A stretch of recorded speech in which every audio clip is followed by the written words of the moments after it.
I have professed my love for bell brass or bell bronze snare drums several times on this channel, and this drum is no different. I've got to admit, I was aware of this drum. It was on my radar and had been for quite a while. Obviously, it's been out for quite a while as well. So, but given that these drums are brand new, about £2,000, and I don't happen to have £2,000 just lying around, actually buying one of these was not really something that I was giving at least immediate consideration to. But I happened to actually come into a little bit of money, and right at the same time that this drum came up and I found it. It's as you have seen, artist, very heavy, Sonor artist, bell bronze, 14x6 cast shell. It's a 10 lug, die cast hoops, obviously the funky badge there. You've got the double-ended strainer, there you go.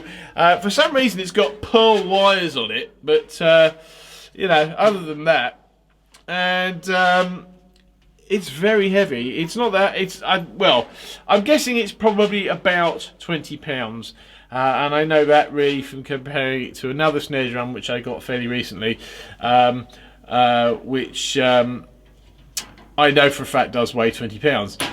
But and that's a smaller shell too. But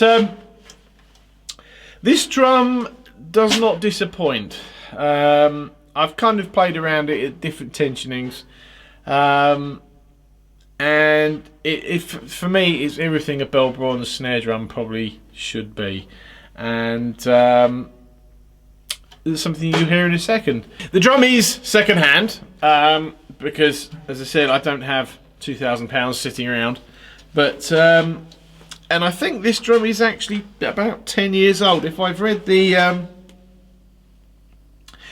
date stamp in there, it says 0709. So admittedly, I'm not very good on dating Sonor stuff. So that either means it's 10 years old and it was made in July, or it was made in September and it's 12 years old. But you know, if someone wants to fill me in on that, that's absolutely fine. I'm quite happy. As I said, it's got pearl wires on the bottom, but other than that, it's got Remo snare side, and it came with a coated ambassador on the top. It is used. It's very used actually. In terms of the physical looks of the drum, it was described as a 6.5 out of 10, and yeah, you know what, I wouldn't disagree with that. In terms of its physical appearance, this drum is very well used and well played. But that was part of the reason why I liked it so much. The sort of black nickel finish, it doesn't really show up under the light because there's a light sort of, you know, there, and it kind of makes the shell on the hardware a lot sort of shinier than it actually is. But the black nickel is quite worn in places, especially on the lugs. The lugs are a bit scratched up. The shell is marked and patinaed.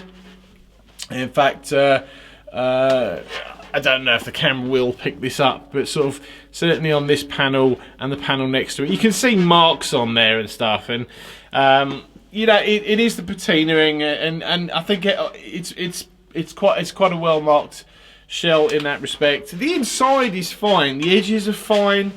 Oh, I did forget to say actually the snare bed is about there, and it's not the sharpest of bearing edges. If I'd go as far as to say, without looking it up, I'd say that was a relatively rounded bearing edge actually, certainly on the bottom. But as I was saying, physically it's marked, it's used, and I couldn't be happier. I think that gives this type of drum anyway a little bit more character, a little bit more personality, and a little bit more to love, and love it I do. So this is what it sounds like. Thank you for watching. Any comments, please feel free to let me know.